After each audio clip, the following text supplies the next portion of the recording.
Good afternoon. A man is fighting for his life in hospital following a house fire in Vaughan. It broke out shortly before 11 last night, and the Ontario Fire Marshal's office has been called in to investigate. CTV's Janice Golding has been following the story. She joins us live now with the latest. Janice. Hi, Michelle. Yes, a 68-year-old man is fighting for his life after a late-night fire here in Vaughan. Now, fire officials say that this occurred at around 10:45 p.m. That's when they were called to the scene here on Ellerby in the Kipling and Highway 7 area. When they arrived on scene, firefighters said they could see smoke and flames at the rear of the house. Crews commenced a rapid attack of the fire and began an aggressive search of the home looking for a person they'd been told was possibly unaccounted for. Firefighters say they encountered high heat and heavy smoke, but managed to find an adult male who was removed from the building with no vital signs. CPR was performed for over 20 minutes before the victim was transferred to hospital by York EMS in critical condition. Here is more from Deputy Fire Chief Grant Moffat. One thing I want to remind everyone is that to regularly check and test their smoke alarms. We haven't confirmed any smoke alarms yet. That will be part of the ongoing investigation. I want to say from the crews last night, they did a tremendous job getting in, getting this person out, and giving them a fighting chance.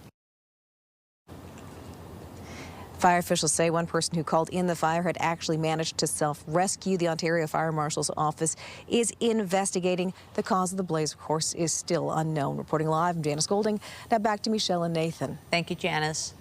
A woman is in hospital following a stabbing in the city's East End. Police say the woman, who was in her 40s, was stabbed after a fight broke out near Lumsden Avenue and Eastdale Avenue just before 11 p.m. She was taken to hospital with non-life-threatening injuries. A 47-year-old woman was arrested at the scene. Shots were fired at a home in Scarborough. Police were called to the Scarborough Golf Club Road in Ellesmere around 2:45 in the morning for reports of shots being fired. When they arrived, they found evidence of gunfire and damage to a home in the area. Investigators have not given any suspect information, and no injuries have been reported. And two people are facing charges in connection with a fatal shooting back in February. 18-year-old Xzavier Blake has been charged with first-degree murder in the death of 37-year-old Chandan Kumar Raja Nandakumar. He was fatally shot February 7th. Meanwhile, 18-year-old Dyson Taylor has been charged with accessory after the fact to murder. 19-year-old Isaiah Badger was previously arrested and charged with first-degree murder in Nandakumar's death. A crash on the DVP snarled traffic for part of the morning rush. A vehicle colliding with a guardrail near Bayview Avenue, leading to the closure of all but one northbound lane. The area has since been reopened. Police have not provided any information on the condition of the driver of that vehicle or what might have led to the crash. Still to come, the latest on the hantavirus outbreak aboard a Dutch cruise ship. We'll have more on concerns about wider spread of the virus a little later in the newscast. The province announced a major investment in nuclear power. Ontario Energy Minister Stephen Lecce has announced a new deal for the Bruce C nuclear project, which will see the independent electricity system operator enter into a $300 million cost-sharing agreement. The money will support the proposed nuclear generating station, which is expected to power 4.8 million homes. It'll be Ontario's first large-scale nuclear project in more than 30 years, with work expected to be complete by 2030. The FIFA World Cup is set to arrive in the city next month, and preparations are in full swing ahead of the tournament. Today, FIFA executives and local officials gathered at the Toronto Region Board of Trade to discuss the ongoing work. CB24's Beatrice Vaisman has been following the meeting and joins us live with more details. Hey, Beatrice. Hey, Nathan, Michelle, can you feel the hype? 5 weeks from tomorrow, Toronto will host the first FIFA World Cup game here in our city. I'm standing just steps away from Toronto Stadium, where these games are going to be played. And some new survey data was provided as well by officials at that meeting at the Toronto Board of Trade. The stats, according to that survey, suggest that Canada is perceived to be the best host out of the 3 host countries. When it comes to cities that are hosting as well, Toronto At number 5, New York, Miami, Los Angeles, Mexico City, and then Toronto. And then some of the stats were shared as well about where some of these visitors are coming to our city to watch and take in the FIFA World Cup action. Firstly, it suggested that travelers to Toronto are going to be spending some 14 days here in our city. So certainly that's great news from for tourists and the economy here in our city as well. A lot of the visitors we're hearing are going to be coming to Toronto to see Panama take on its opponent here in the World Cup. So the vast majority of tourists coming from Panama, and a lot of them actually say, ticket holders already, say that they're looking at potentially buying even more tickets. One of the big questions is, how is our public transit system going to handle all of this? We heard today from officials from Metrolinx, from the TTC, who say they'll be drawing on some pretty big events to dictate kind of where they're gauging and suspecting the flow of commuters will be. Big events like the Taylor Swift concerts that happen in our city, like the Blue Jays World Series run, and like this weekend when Lionel Messi and his team are visiting Toronto FC here in our city. Here's a bit of what we heard from the press conference this meeting at the Toronto Region Board of Trade earlier today. It tells me that the world sees us as we want to be. And now it's up to us to deliver on that promise that this bid was about and that the world voted for Canada to host. This will be a process where all of the planning, as good as it's been, needs to then be adaptable. When we go through match day number 1, or the first time we have a Jays game and a FIFA World Cup match at the same time, and what I feel particularly good about is the partnerships that we have and the conversations that we're having that allow us to be dynamic in that planning.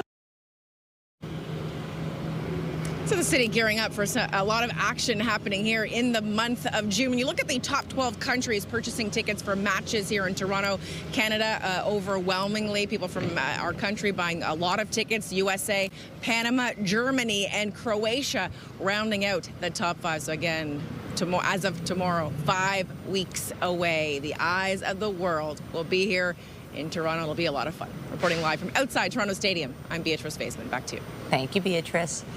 A note for drivers, there are going to be 2 major road closures in the city this weekend. The Don Valley Parkway will be shut down starting at 11 p.m. Friday for maintenance. It's scheduled to reopen in time for the morning drive on Monday. The DVP will be closed from the Gardner all the way to the 401. The Sporting Life 10K is also happening this weekend on Sunday. There will be rolling closures along Yonge from Lawrence down to Front Street from 4 a.m. to noon. And on the TTC, signal work is going to shut down Line 2 between Kipling and Jane stations from 11 p.m. on Friday to Sunday morning. The CNE is already preparing for its summer season. The CNE has posted advanced ticket sales for its upcoming season. General admission is currently just over $25, while admission plus unlimited rides costs a little more than $50. Advanced tickets will be available to be purchased until August 20th. Time for a live look outside on this sunny Thursday. Glorious sunshine for whatever you have planned today, but certainly it could be warmer for this time in May. If you step into the shadows, it definitely feels fresher. But if you're out in the sun, really comfortable. Lindsay Morrison is here with a look at the current conditions. What are your thoughts, Lindsay? Yeah, I agree, Michelle. The sun makes all the difference. And already today, we are warmer than we got at any point yesterday. So I think that that's a good sign of the day ahead. 10 degrees right now, still in the single digits in some areas. Overnight tonight is going to be chilly once again. So this frost advisory remains in place. But ahead of that, beautiful sunshine. We're just starting to see a little bit of clouds start to build around the GTA. And if you look westward, a few showers inching their way toward us here in the city. That was expected. We've got the chance of showers around the GTA for the next couple of days. Not a widespread rain event, not a heavy rain event either, but just enough that you need to keep the umbrella available. Winds for us right now coming out of the south and the southwest. A little breezy in parts of Muskoka and around Kingston. There's your day at a glance. 12 degrees is what we're forecasting. Yes, a bit of an increase in cloud cover, but we will enjoy that sunshine in the mix for today. And we're going to take you through the weekend weather forecast coming up. But for now, Nathan, I'll send it over to you. Thank you, Lindsay. New research suggests the debate over separatism in Alberta is being fueled by a coordinated online campaign from outside Canada. CTV's Kathy Lee takes a closer look at the study. Canadian researchers suggest foreign actors, including Russia, are using artificial intelligence to amplify Alberta separatist content online. The messaging pushes themes of independence, Canada failing, and even the province joining the United States. They say this strategy is subtle, designed to blend into everyday conversations and meant to create division. The reason why people don't see it is it's very covert. They write messages and have narratives that are close enough to something that you believe that you will send an article along without necessarily reading everything that's in that article. These concerns come as another controversy grows in Alberta. A separatist group, the Centurion Project, is facing allegations it illegally obtained information on millions of Alberta voters. The scale of this is truly unprecedented in Alberta's history. And there's a real risk of harm, I think, to people in connection with this incident. There are also allegations voter data, including that of former Premier Jason Kenney, was shown during an online meeting. A member of the Premier's inner circle was in attendance, but Danielle Smith, who says she was not aware of the breach, defended the caucus staffer. There was no way for him to know that this data was illegal. Political scientist Lori Williams says a public inquiry may be needed. The only way of finding what happened, making recommendations to change the legislation. Meanwhile, the separatist group Stay Free Alberta says it's gathered enough signatures to trigger a potential referendum this fall, with researchers warning that would make the Alberta separation debate an even bigger target for foreign interference. Kathy Lee, CTV News, Calgary. The ongoing trade war between Canada and the U.S. is having a major impact on the alcohol industry south of the border. The Distilled Spirits Council says it saw a 63% drop in exports to Canada last year. The group blames the bans on American liquor in most Canadian provinces. CTV's Judy Trin has been following this story. She joins us live now from Ottawa this afternoon. Judy, what else are we hearing from the Distilled Spirits Council? Well, Michelle, it's been a little more than a year since the alcohol ban in 8 out of 10 provinces. Only Alberta and Saskatchewan put U.S. alcohol back on their shelves. But what the U.S.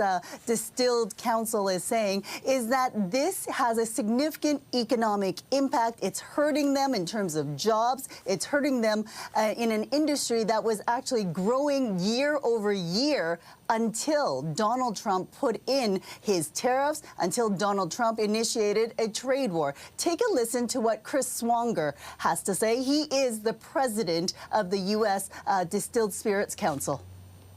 We've seen a reduction in jobs, and small craft distilleries in the United States are feeling that pressure. Some of them are starting to shut down, where they looked at the Canadian market as a huge opportunity. So, losing 63, 67% of your exports to a great market like Canada has been significant. And our industry is doing everything we can to lobby aggressively with the Trump administration.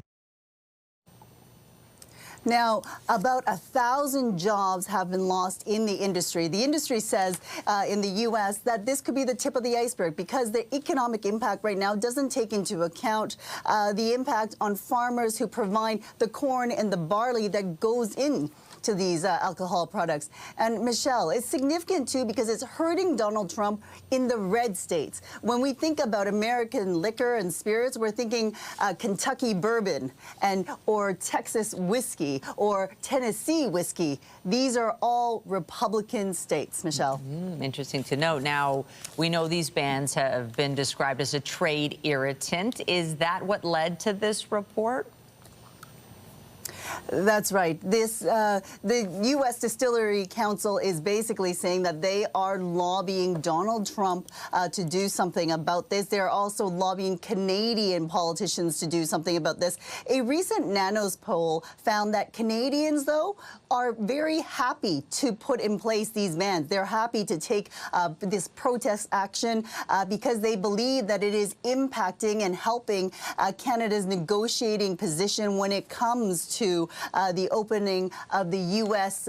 CUSMA review, which begins on July 1st. Now, Michelle, 55% of Canadians support these bans, whether it is travel, reducing travel to the U.S. Or alcohol bans. Michelle, I should also point out to you, we're talking about just the dollar figures. A U.S. study out of the University of Tennessee found that this ban on wine, spirits, as well as beer, basically took out $500 million U.S. in export sales from Canada. Can you believe that? That's how much has been wiped off. I know, at the risk of sounding like a 5-year-old, they started it. They did. CTV's Judy Trin live for us in Ottawa. Thank you. You're welcome. Meanwhile, a Mexican trade delegation is in Toronto. The Mexican Economy Secretary posting this photo of himself and Canada-U.S. Trade Minister Dominic LeBlanc late yesterday. The Secretary says the two countries will grow their trade and investments. He also thanked LeBlanc for welcoming the delegation that includes more than 250 Mexican companies.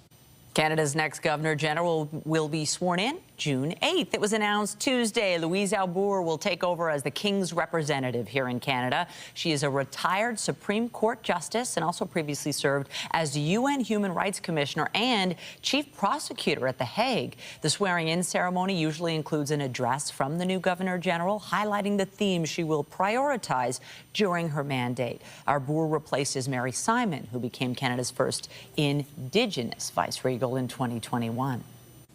Turning to the war in the Middle East, Iran says it's reviewing the latest U.S. proposal aimed at ending the conflict. It comes as President Donald Trump is threatening a new wave of bombings unless a deal is reached, which includes the reopening of the Strait of Hormuz. They want to make a deal. We've had very good talks over the last 24 hours, and it's very possible that we'll make a deal. Yeah, please. Axios is reporting the White House believes it's near an agreement with Iran on a one-page memorandum on ending the war. The deal reportedly includes a moratorium on Iranian enrichment of uranium, lifting U.S. sanctions on Iranian funds, and opening the Strait of Hormuz to shipping. Iranian state television says Tehran has strongly rejected the proposals reported by Axios, but adds it's still examining the latest proposal. Gas prices in the GTA fell roughly 5 cents overnight. The average price at most GTA stations dropping to just under $1.91 per liter. The decline coming after a 7-cent spike yesterday. Dan McTagg with Canadians for Affordable Energy is predicting that a 7-cent drop is on the way tomorrow. And the rising cost of gas has some people turning to less than legal methods to get their hands on fuel. CTV's Alex Carpa has more on the increasing number of gas thefts being reported in Canada. Some are turning to unconventional methods to get their hands on fuel, a desperation move with gas prices soaring. You know, they'll do it right here. X marks the spot where people drill into fuel tanks with the intention of stealing gas directly from vehicles. So they'll take a hole saw, they'll drill it in, and they'll stick a pipe in with a transfer pump, and it's done in minutes. Mechanics have noticed a recent uptick in vehicles coming into their shop with gas tank damage, repairing a couple of cars a month. It's pretty simple, but it's costly. I mean, we have to take the tank out, which on a lot of vehicles is 2 to 3 hours of labor, and then we have to bring it to a special place where they weld them, and then we put them back in. And the theft is leaving individuals and businesses out hundreds of dollars. So this is one of the trucks that was damaged. Juliana Bartel says 2 of the trucks at her business were recently targeted. We came to work in the morning and tried to fire up a truck, and it was making some weird sounds, so the guys went underneath the vehicle because we assumed our gas tank was drilled. And that's exactly what had happened. Siphoning gas is the more traditional way to steal gas from a vehicle, but drilling a hole into the pump directly is a faster method. It's just such a huge inconvenience. RCMP say this type of theft is relatively common, especially in rural communities. Their advice, keep your car in a well-lit area and have cameras installed on your property. Similar incidents are also being reported elsewhere. Earlier this year, a suspect in BC's interior drilled into a gas tank and stole fuel from a pickup truck. Thefts like this are also being reported south of the border. It happens fast, and they're in and out. As gas prices continue to rise, Jansen says he believes this theft could become a bigger issue. Alex Carper, CTV News in Bloom North, Manitoba. The cruise ship, which is dealing with a deadly hantavirus outbreak, is currently making its way from Cape Verde to the Canary Islands. It's expected to dock there on Sunday.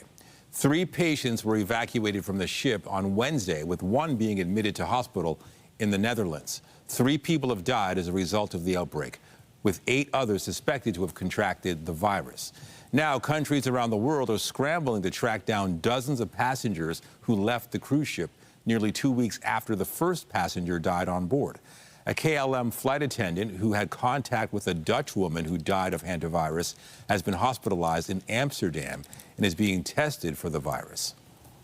The Ontario government says 2 Canadians who got off the ship are in the province and have been isolating since they returned home. The government believes they are not a transmission risk, but says the situation is fluid. The incubation and monitoring period will likely be around 30 days. The province is also preparing to see if there are any other people who need to return to Ontario. A 3rd Canadian is also isolating. That person was not on the ship, but was on the same flight home as the other 2 Canadians and may have come in contact with an infected passenger.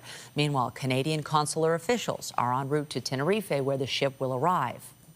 All public health protocols will be followed when the support is being offered to the Canadians and thereafter.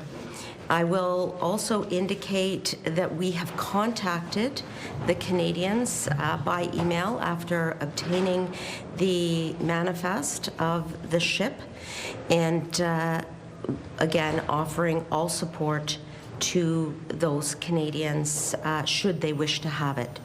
The minister says the government will be contacting all Canadians who are on board the vessel, and the consular team will be in Tenerife to ensure all public health protocols are followed.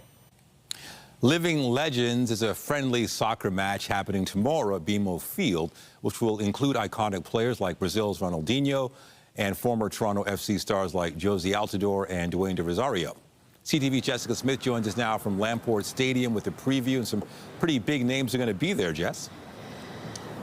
It is legendary, Nathan. These names in football are huge for a reason, and it's all coming here to the city of Toronto tomorrow. Today's kind of the warm-up, the precursor, the practice, if you will. And Diogo Snow, you're the brains behind all of this. Why bring it here? I know we were talking before we came on camera that it's happened in Miami, but this is the first time in Toronto. We're a month away from the World Cup. The timing couldn't be better, but why create all of this? Oh, my God. You know, my head is always spinning, actually. Always, you know, thinking outside of the box, thinking, how can I do something different, right? From my career, from hanging Lamborghinis on, you know, on a crane upside down, to painting airplanes, to now doing this massive game. So actually, Ronaldinho, a good friend of mine, he invited me to play a match in Miami, right? Celebrity game. And it was so fun because while I was playing, everything I was thinking was like, how can I bring this to my city, to my people?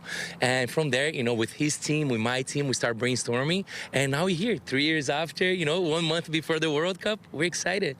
It is so great that we're having these legends in the game here. So how is the match going to work? Is it a friendly match? Is it for bragging rights? Is there a trophy involved? Listen, it's a friendly match, you would say, but players, when they're, you know, when they're on the field, they get it competitive, right? But listen, it's fun. We just want everybody to be able to enjoy, go there, have a good time, see all these legends playing, you know, people that they've never seen playing before on the field, and just have fun. That's it. It might be a trophy too.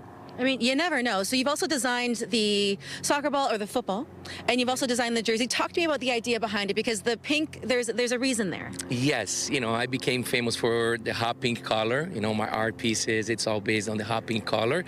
And yeah, so I'm treating this whole game as my art piece, right? Since like from designing the jersey, you know, designing the soccer ball. If you guys see all the cars now driving around in the city, it has my art on it. From the perfume, which Roma did a Ronaldinho exclusive perfume just for the match. So, you know, the whole stadium is going to be pink punk. So I'm just, you know, again, treating this as my art piece and let people actually feel the energy. It is so exciting, and I feel like it's the perfect time. Obviously, we're heading into what's going to be a busy time in the city of Toronto for the game. What are you most looking forward to tomorrow and then leading into the World Cup? Listen, tomorrow I just want people to come have fun, be able to see all these legends playing the game. You know, be ready because, you know, these guys, they never played here before. They're extremely excited. Ronaldinho just arrived too. Adriano's already in town. And, you know, they're super excited for tomorrow. First time playing Toronto. And that's it. Just, you know, get people to get their tickets because it's getting sold out. Well, come on out. We're going to have legends in the game, living legends, tomorrow at BMO Field, 7:15. We're going to send things back to the studio. I'm gonna maybe come out of soccer retirement here. Let's see. There we go. We'll send things back inside. Oh, yeah. Ooh. Skill. Oh, the back foot almost. There you go. Way to go, Jess. Now, as we look ahead to the next couple of days weather-wise, we know that soccer games here in Canada are played in all kinds of weather conditions, but so far in the month of May, we're sort of stuck in a little bit of a lull. We've got this deep trough, and with it, rounds of showers that just can't seem to escape. Here's the thing, into next week, starting to see signs of a bit of a pattern change, and that could happen just in time for the long weekend. But let's bring it back to this weekend. The next 3 days look like this, and I must say, there are signs of improvement when it comes to Sunday, Mother's Day. We'll talk all about it after this break here on CTV News at noon. Stay with us.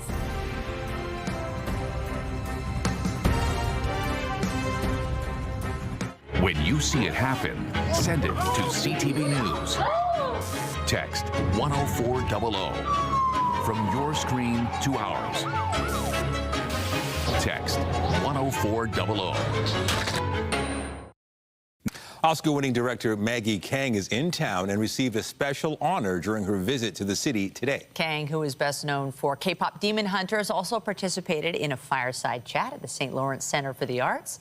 And that's where we find CTV's Andria Case, who was there. She joins us live now with more. Andria, it's been so fun to watch Maggie Kang's journey.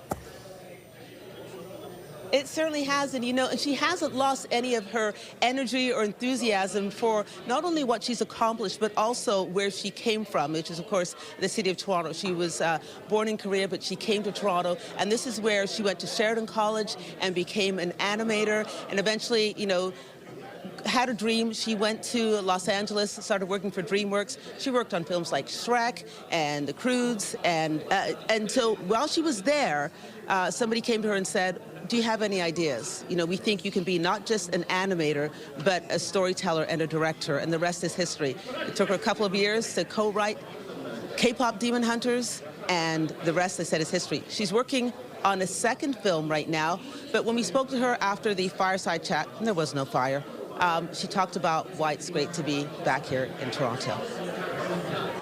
What does it mean to you to be recognized this way? There's so many recognitions around the world, but this is Toronto. You got the key to the city today, as well as departure.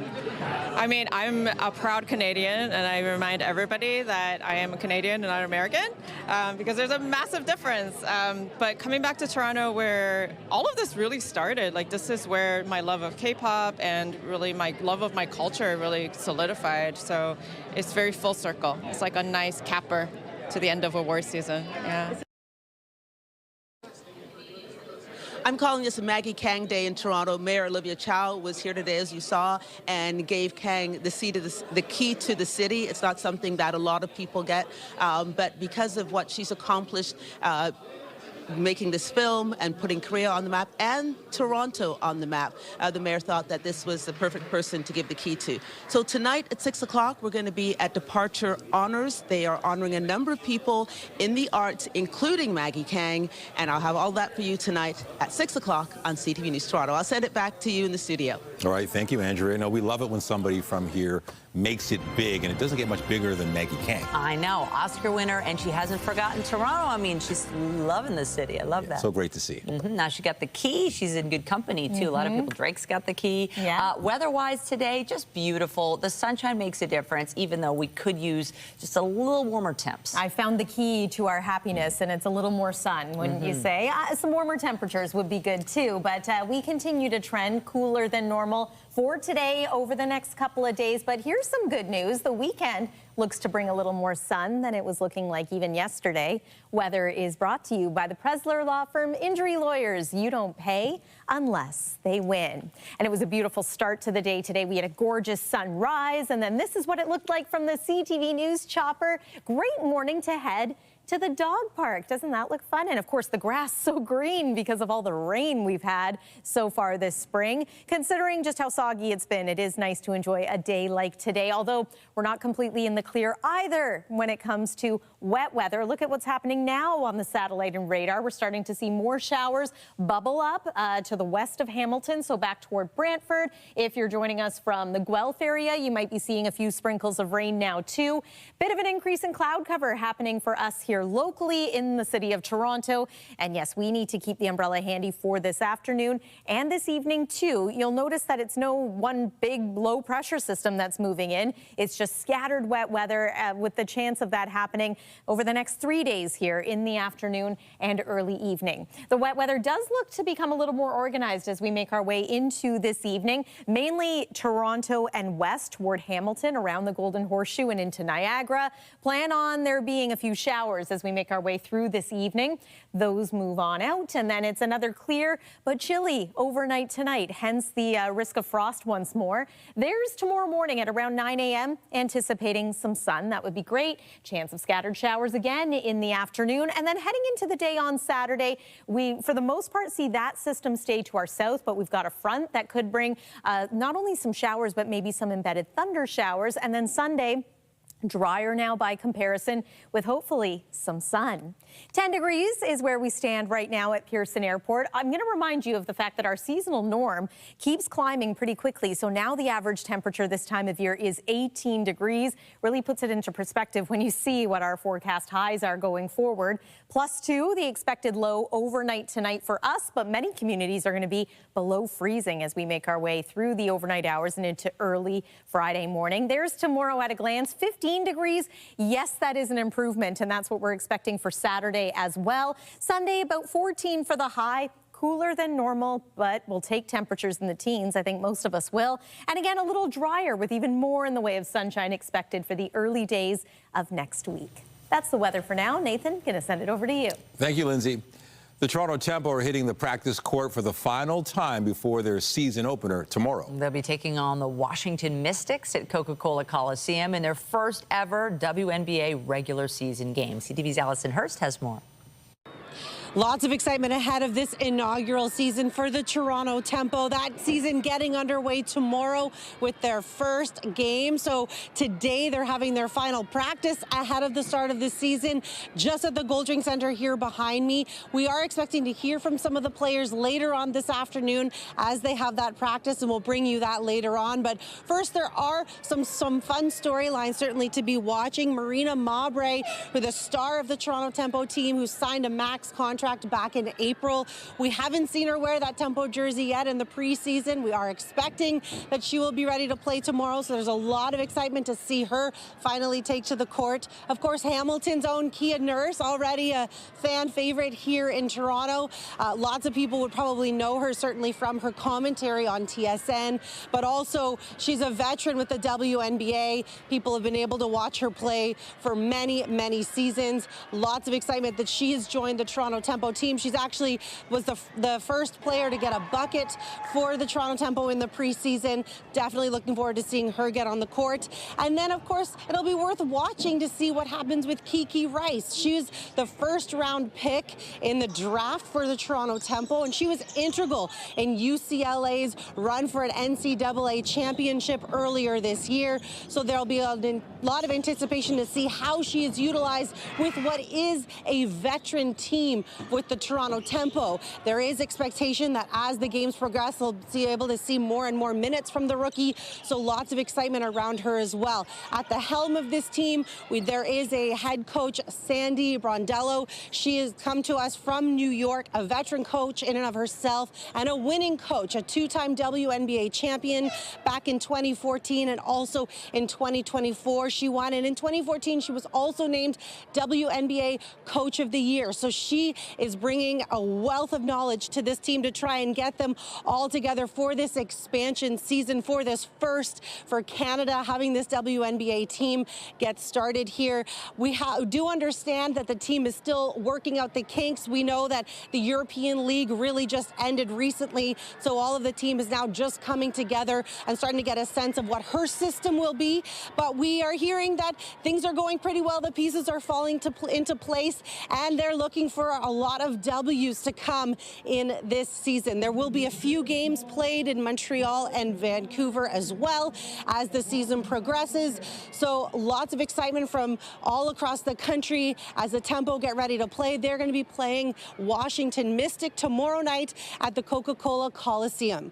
Reporting from Toronto, I'm Allison Hurst. And still to come, concerns about social media and artificial intelligence. We'll have more on a new poll suggesting a majority of Canadians support restrictions. That's when we return.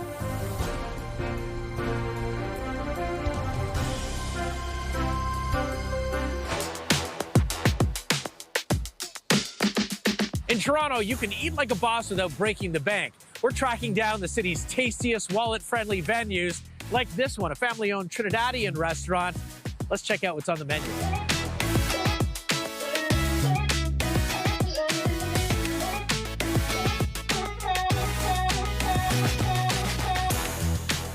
Mona, you've been here for 25 years. That's right. And people keep coming back, lines out the door, because something you're doing here is so special. The treatment they get, you know, all the service is very, very nice, right? Like, I tell my workers, you've got to treat everybody right. Yes. No matter who come and did. You do. I feel like you're my mom or my family. I've only met you for 5 minutes. What goes into a good roti, according to Mona? A lot of love. A lot of love, a lot of heart. Yeah, yeah. And then some good potatoes. That's right. The curry, whatever, you know, whatever meats, curry, goat, beef, shrimp. We have a nice shrimp roti also, eh? Very, very nice. Must make you happy to see people walk out and going, thank you, Mona, for this. Yes. Oh, my God, yes. Happy, happy. Yesterday, a guy came and said, oh, my God, I thought I would never see you here, but he comes and I leave, right? Yes. I say, I'm here every day, you know? But he's happy to see you. I'm happy to see you. Give me a hug, Mona. Thank you so much for letting us into your home. Yes. And I cannot wait to try. Yeah, you try. You would like it, too. All right. Oh, doubles, doubles. I love doubles. Okay, Mona. This is going to be so messy.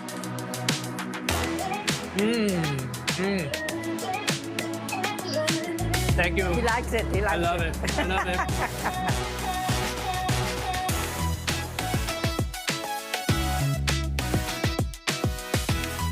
Scarborough proves you don't have to spend a fortune to eat like a king. Your wallet and your taste buds will thank you.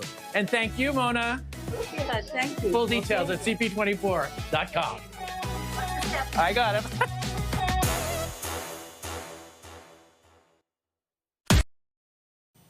New data indicates the path to home ownership is becoming increasingly out of reach for a specific group of Canadians. CTV's Abigail Beeman has more on who is struggling and the steps they're taking. Even with a good job in the trades, Eric Rodriguez says he's struggling to afford getting back in the housing market. There used to be a time and an age in this country where working hard and making a good wage would get you ahead and would get you a house, and you'd be able to go on all these trips on the weekends with the kids. But now it just seems that we're working harder than ever, and we're just basically keeping our head above water. He's not surprised to hear about a new report from Statistics Canada that showed twice as many millennials live with their parents than baby boomers did when they were in the same 25 to 39 age bracket. A broad change across the generations, and it's not explicitly down to just one factor. While affordability is certainly one factor, Statistics Canada says others include a cultural shift with a more diverse younger population more likely to live with parents, and the concept of life stretching, where Canadians spend longer on each stage of life. They're having to go to post-secondary more. They pay more for the privilege to then land jobs that actually pay less than baby boomers earned after adjusting for inflation, to then face way higher housing prices. And home ownership is increasingly out of reach for so many. The consolation prize is lousy. It's rising rents. The paper was done using 2021 data as the latest data. And since then, the affordability picture has worsened. Statistics Canada tells us they hope to provide more concrete information on affordability challenges in the housing market through future research. Meanwhile, the most recent data is currently being collected through the 2026 census. Abigail Beeman, CTV News, Ottawa. A new poll finds most Canadians want social media and AI chatbots banned for kids under the age of 16. The Leger poll found 70% of respondents say they support age restrictions for social media platforms like Instagram or TikTok. Nearly the same number support the same policy for AI chatbots like ChatGPT. Overall, more than 80% of people report being concerned about the potential negative impact the services could have on children and teens. Ottawa's promised to table an online harms bill aimed at regulating social media, chatbots, and gaming platforms. As part of a larger legislative package, the province is proposing changes aimed at reducing wait times for police record checks. The update is focused on vulnerable sector checks. They're for people working or volunteering with populations like children, seniors, and people with disabilities. They also require more detailed screenings, which can add to wait times.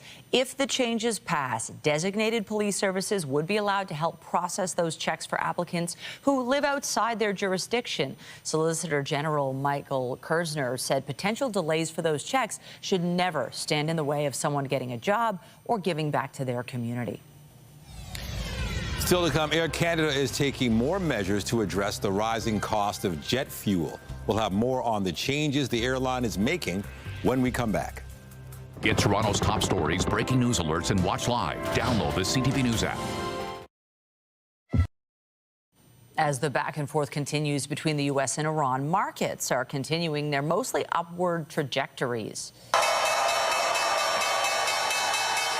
The S&P 500 is currently a hair above the all-time high it set yesterday. The NASDAQ Composite is also up, as is the TSX, although the Dow Jones is in the red. Crude oil prices were down around 3% amid hopes the latest push for a deal could reopen the Strait of Hormuz to tanker traffic. U.S. stocks have remained resilient despite the war, thanks partly to strong profit reports by big U.S. companies to start 2026. Meantime, airlines around the world and here in Canada are taking more steps to cope with the rising price of jet fuel. Air Canada confirmed today it will end a number of seasonal summer flights to U.S. destinations earlier than planned. They include 2 routes from Toronto. The last flight to Sacramento, California, will now depart August 1st, and the last trip to Charleston, South Carolina, will be September 6th. Service will also end earlier than planned between Vancouver and Raleigh and Montreal and Austin. The carrier says affected customers will be offered alternate travel options, including the option of refunds where applicable. Coming up, a 10-year-old boy has become the newest columnist for a community paper in Eastern Ontario. We'll have more on his early start to writing when we come back.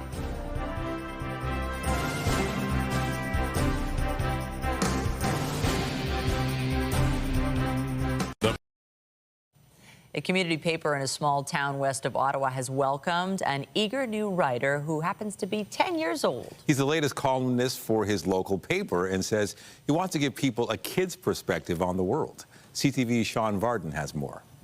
Mayor Murphy, I've already started that. Fred Hillier is not your typical 10-year-old. Along with schoolwork, hobbies, and church, he's now the newest and youngest columnist at the Eganville Leader. I want to be able to tell the world these days through a kid's eye.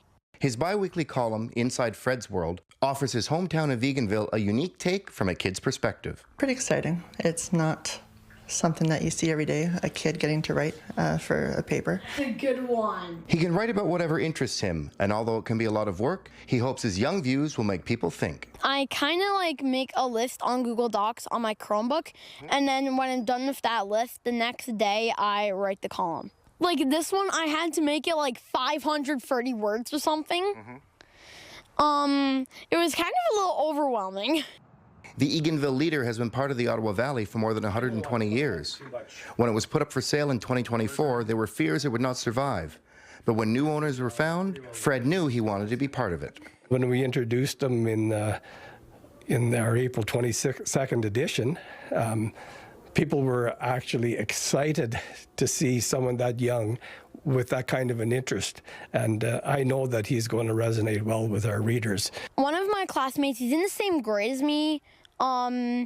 He said he read it on the first morning of the column, and he said it was really good. Fred's next column is about his family's piano, which has been passed down for 5 generations. Also on his list, interviewing the mayor, the fire chief, and letting people know what a special place they call home. I hope he sticks with it and that we're looking at a couple of years. I think he's got lots of stories to tell. And while he's currently the youngest, the Eganville Leader actually had a columnist who made it into the world record books for being the oldest news columnist in the world. 96-year-old Al Donahue just stepped away from his role. But from the oldest to the youngest, the Eganville Leader is a paper that brings generations together. Ever since 1902, the Eganville Leader has been making its people happy or sad or somewhere in between. It feels really important to a kid like me from Eganville. Sean Varden, CTV News. Very impressive, just 10 years old. We got to get Fred in here. We got to get him from the ground up because I see a career in journalism. He has access to the mayor. He'd be great. Very impressive. I love it. I wasn't writing that young. I was writing a little bit, but nobody was reading it. That's for sure. Good for him. I do want to mention the cloud cover has really started to thicken up outside in the GTA, and depending on where you're joining us from, there may be a few showers. So one more look at the satellite and radar. This is the case around areas like Georgetown, Burlington, and then on the other side of Toronto around Port Union and Pickering, a little bit of light rain happening at this time.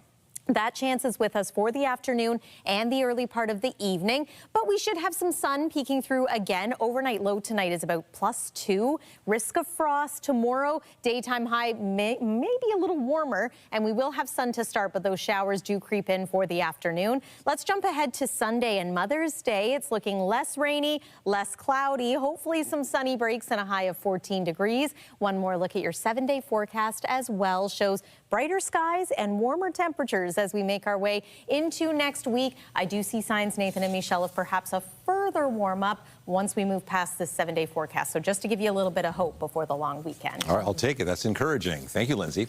And that is it for CTV News at noon. Remember, you can get Toronto's breaking news all day long on CP24 and at ctvnewstoronto.ca. For Lindsay Morrison and all of us here, have a pleasant afternoon. I'm Michelle Dubé. And I'm Nathan Downer. Be sure to join us later for CTV News at 5 and 6.